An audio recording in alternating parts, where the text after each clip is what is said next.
بات آئی اور کچھ خبریں میرے پاس بھی یہی تھی. پھر شفقت چودھری صاحب نے بھی بات کی, احتشام نے کی, بہت سارے لوگوں نے کی. سوشل میڈیا پہ دیکھیں 4 جو ہے کمپنی کے نمائندے ہیں, اور اس وقت اگر خان صاحب کو منانے اور دھمکانے کے لیے بات کرے تو 4 نمائندوں کو لے کر یہ غیر ملکی لوگوں کو گئے کہ بلے کے نشان پہ جو دبدیر ہو رہی تھی قاضی کی, تو ڈونلڈ بلوم, جین میریٹ, ان سب کو انہوں نے آن لوپ رکھا ہوا تھا کہ اگر بلہ مل جائے تو بائیکاٹ کر دیں, الیکشن میں آپ کو نہیں ہوں گے, بلہ ہم دے دیتے ہیں. اب ان کی کوشش تھی کسی طرح وہ ویڈیوز بنا لیں, تصویریں بنا لیں, وہ باہر پبلک میں لے آئیں. خان اگر جانتا تھا کہ یہ ہو بھی گیا تو ریٹرننگ افسران نے ٹکٹ نہیں دینا. اس کے بعد پھر ڈیل, سرنڈر اور موت کے 3 الفاظ آئے, اور یہ بڑا اہم معاملہ تھا. خان نے نہ ڈیل کی, نہ سرنڈر کیا, موت اور پھانسی کی یہ دھمکیاں دیتے رہے کہ سائفر میں بنائیں گے. خان نے کہا جاؤ جو دل میں آتا ہے کرو. ابھی اسی زمرے میں تھا عمران خان, اگر چاہتا تو دیکھیں ان سب کے نام بھی بتا سکتا تھا, لیکن عمران خان نہیں بتاتا. آج 50-55 نشستوں کے ساتھ خیبر پختونخوا میں یہی کہہ رہے ہیں کہ امریکہ کے خلاف بیان بازی بند کرو, خارجہ پالیسی ٹھیک کرو, یہ جو معاملات ہوئے بھول جو, نئے سرے سے سٹارٹ کرو. وہی پیغامات جو بشرا بی بی کے ذریعے بھیجتے رہے, وہی دوبارہ ایک دفعہ. خان کو پارٹی ٹکٹس کے نام تک نہیں دیکھنے دیے گئے. اور ابھی دیکھیں پارٹی میں کچھ رانگ نمبر ہیں, شامل بھی کیے گئے, اور یہ لیکن ابھی وقت نہیں ہے ان کا نام لینے کا. تحریک انصاف نظریاتی کے ساتھ جس طرح معاہدہ ہوا, اس کی کہانی بھی ایک پوری داستان ہے. اور ابھی جو آپ کو پتہ ہے جو شیرانی صاحب کے ساتھ جو معاہدہ ٹوٹا, اس کی بھی ایک پوری داستان ہے. لیکن یہ الیکشن کے بعد بھی بات ہو سکتی ہے. تحریک انصاف کے خلاف محاذ اتنے کھلے میں, کچھ اندر سے کچھ باہر سے, اور دوسری طرف جو پیسے کا بھرپور استعمال بھی ان کے خلاف ہو رہا ہے. نون لیگ نے اپنے فنڈز کا منہ کھول دیا. اب ایسی صورتحال میں تحریک انصاف کے مخالفت میں بات کرنا تو بالکل ایسا جرم ہی ہے, یقین کریں. حالات پاکستان کے تبھی بدلیں گے جب امریکہ کے بدلیں گے. جس طرح 2024 میں امریکی الیکشن سب سے زیادہ اہم پاکستانی الیکشن سے بھی, اور پہلی ریاست جو آئی ہوا ہے اس میں سیاست میں ڈونلڈ ٹرمپ کا جہاں 50% ووٹ تھے, اس ریاست پر پورا ایک قسم کا ہاتھ جم چکا ہے, اور ایک بڑے مارجن سے بھی جیت, 67% مارجن سے, جو مخالفین کے 21 اور 19% ہیں. ڈونلڈ ٹرمپ کی جیت بڑی اہم جیت ہے, کیونکہ سب جانتے ہیں کہ بائیڈن ایڈمنسٹریشن آصف زرداری اور نواز شریف کے ساتھ مکمل طور پر شامل ہے. اور آصف زرداری نے تو بائیڈن کو جو ہے وہ پاکستان کا سب سے بڑا اعزاز بھی دیا, اور نواز شریف کی تو گردن سے پکڑنے کی تصویریں بھی آپ کو یاد ہوں گی. رجیم چینج آپریشن میں بھی جس طرح کے معاملات ہوئے وہ بھی آپ کے سامنے ہیں. تو اب جو ڈونلڈ ٹرمپ عمران خان کی حمایت میں بیان دیتا رہا, پیغامات دیتا رہا, تو یہ 2024 میں جب تک وہاں ایڈمنسٹریشن میں تبدیلی نہیں آئے گی, یہاں نہیں آئے گی. اور یقین کریں یہاں معاملات بھی ٹھیک ہوں گے, بلکہ جو اگلی ایکسٹینشن ہے وہ بھی انہی معاملات سے جڑی ہوئی ہے. یہ اسی طرح انٹرنیشنل اسٹیبلشمنٹ نے پاکستان کو گردن سے پکڑ کے بالٹی میں ڈبوتے ہیں. جب وہ باہر نکلتے ہیں, سانس لیتے ہیں, وہ 1 سال کا عرصہ ہوتا ہے, اکانومی اوپر جاتی ہے, تھوڑی سی اوپر جاتی ہے, پھر نیچے گراتے ہیں. اب تحریک انصاف کے اگر اختلافات پہ بات کروں تو دیکھ, شیر افضل مروت اپنی جان ہتھیلی پہ لے کے لڑائی لڑ رہا ہے, جہاں بہت سے رہنما سردیوں میں گرم بستر میں اپنے گھروں میں آرام کرتے ہیں. یہ کبھی رکشہ, کبھی ٹیکسی, کبھی گاڑی, کبھی موٹر سائیکل, خان کے لوگوں میں گراؤنڈ پر موجود ہے, ڈرائنگ روم میں نہیں بیٹھا ہوا, عوام کو متحرک کر رہا ہے. عوام کو اس وقت جو ضرورت ہے, تحریک انصاف میں کیا رانگ نمبر موجود ہیں؟ بالکل موجود ہیں, اور ہوں گے, رہیں گے, اور پہلے بھی تھے. آپ نے پہلے والے تو ایکسپوز ہو گئے, آج والے بعد میں ہو جائیں گے. فواد چودھری کو بھاگتے دیکھا, اسد عمر کو ہتھیار ڈالتے دیکھا, فاروق حبیب کو اپنے کپتان کے خلاف باتیں کرتے دیکھا, 46 پریس کانفرنسیں دیکھیں. قوم اگر کسی پر شک کرتی ہے تو وہ بے بنیاد نہیں ہے. اسٹیبلشمنٹ کو چھوڑے ہوئے لوگ پارٹی میں موجود ہیں. بلے کے کیس کے دوران میں بھی بہت ساری چیزیں سامنے آئیں, بہت سے لوگ اپنی مرضی کرتے رہے, اور قاضی نے ویسے فیصلہ تو دینا ہی تھا, اس نے تو ثبوت دیکھنے بھی نہیں تھے, وہ نہ دیکھا ہے اس نے.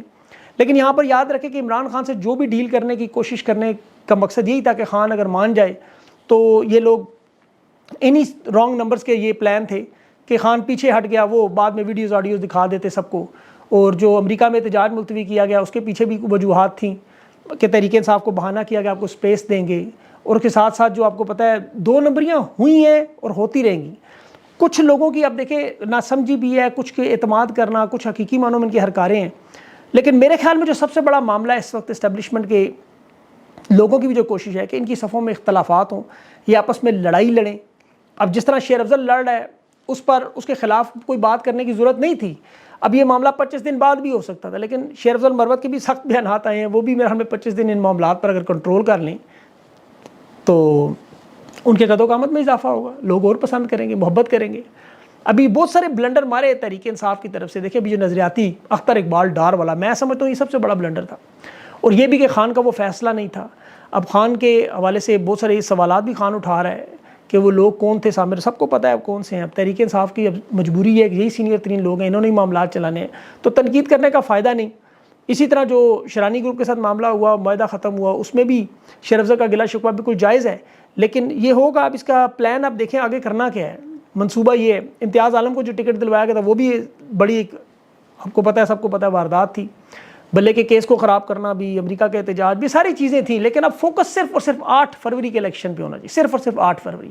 یہ ایک ایسا موقع ہے کہ جہاں deep state actor, NAB, international establishment, F I A, election commission, chief justice, Qazi فا، یہ سب کے سب طاقتور لوگ، ان سے آپ کی لڑائی ہے، تو آپ کی صفوں میں اتحاد ہونا چاہیے۔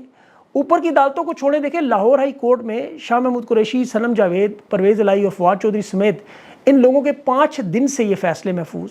علی باقر نجوی دوسرا عامر فاروق بنا ہوا ہے، اور جس طرح عمران خان کے کیسز چل رہے ہیں، وکلا کو بغیر اطلاع، بغیر نوٹس کے کیس شروع کر دیا جاتا ہے، انہیں پتہ ہی نہیں معاملہ آج کیا ہے۔ اڈیالہ جیل میں اب جو سماعت ہو رہی ہے اس میں بھی انہوں نے جلدی آج بیانات مکمل کیے۔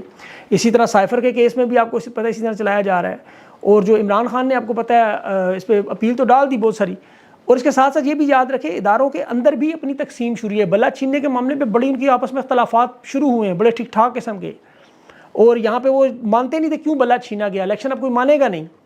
الیکشن کمیشن بھی دیکھ لیں، سپریم کورٹ پر الزام ڈالا ہے، سپریم کورٹ قاضی فائز کہہ رہا ہے تحریک انصاف سے بلا جو ہے الیکشن کمیشن نے چھینا۔ اب یہ بھی ان کی آپس میں وہ وارداتیں سامنے آئیں گی اور بہت ساری چیزیں کھلیں گی، لیکن میرے خیال میں ان دونوں کے پیچھے کون ہے سب کو پتہ ہے، بھوت پیچھے لگا ہوا ہے۔ فیصل واڈا، راجہ ریاض مہینوں پہلے بات بتا چکے تھے، مریم نواز جلسوں میں بتا چکی تھی بلا نہیں ہوگا، خان نہیں ہوگا، پارٹی توڑ دیں گے، تو سب کو پتہ تھا، تحریک انصاف کی تیاری بھی سب کو پتہ تھی۔ لیکن اب چونکہ الیکشن کی طرف معاملات جا رہے ہیں، بائیکاٹ کا کسی صورت میں سوچنے کا سوال ہی نہیں پیدا ہوتا، اور قاضی فائز صاحب کے حوالے سے ان کی جو محبت اور الفت ہے نواز شریف سے وہ بھی سب کو پتہ تھی، اور ابھی بھی مزید سامنے آئے گی۔ بلا انہوں نے ہر صورت میں چھیننا تھا، اور اب یہ وہ جسٹس مسرت ہلالی گونگلوں سے مٹی جھاڑ نہیں ہے، اس کا فائدہ کوئی نہیں۔ آپ دیکھ لیں قاضی صاحب کی محبت نواز شریف کے ساتھ دیکھنی ہے تو حدیبیہ کیس کا فیصلہ دیکھ لیں۔ اب تو شایان علی جو پراپرٹیاں کھڑا ہو کے قاضی فائز کی بتا رہا ہے، یہ اپنی جگہ ایک بڑی داستان ہے کہ یہ کہاں سے بنے۔ اس پہ آپ کو پتہ ہے انہوں نے نواز شریف کو جو سیف ایگزٹ دیا، میڈیا پر پابندی لگائی کیسز پہ، اور جس طرح بتایا نیلی ختم کی، اب یہ سارے معاملات کھل رہے ہیں کہ ان پراپرٹیز کے، اور پھر ابھی احمد نورانی نے جو سوالات اٹھائے ہیں وہ بڑے اہم سوالات ہیں گوشواروں کے متعلق۔ ان کے متعلق قاضی صاحب کی اہلیہ کی جو وراثتی جائیداد ہے اس کے ملکیتی کاغذات قاضی صاحب نے ڈکلیئر نہیں کیے، پھر جس سال یہ جائیداد فروخت ہوئی اس سال کے سالانہ گوشوارے آپ چیک کریں، اس سے 3 سال پہلے کے گوشوارے چیک کریں، اور جس سال لندن میں اپارٹمنٹ خریدے گئے اس سال کے آپ لندن میں جو فلیٹس تھے اس بچوں کی تعلیم کے دوران گوشوارے چیک کریں۔ تو بہت سے سوالات ہیں جس پہ یہ جواب نہیں دے سکتے، لیکن میں یہ بات پہلے بھی کہہ چکا ہوں اور ہم سارے متفق ہیں کہ یہ جو مرضی کر لیں اس معاملے کو ایسے ہی بڑھنا تھا، اکانومی اسی طرح تباہ ہوگی، حالات اسی طرح خراب ہوں گے، اور پھر اس تقریب میں انشاءاللہ تعمیر ہوگی۔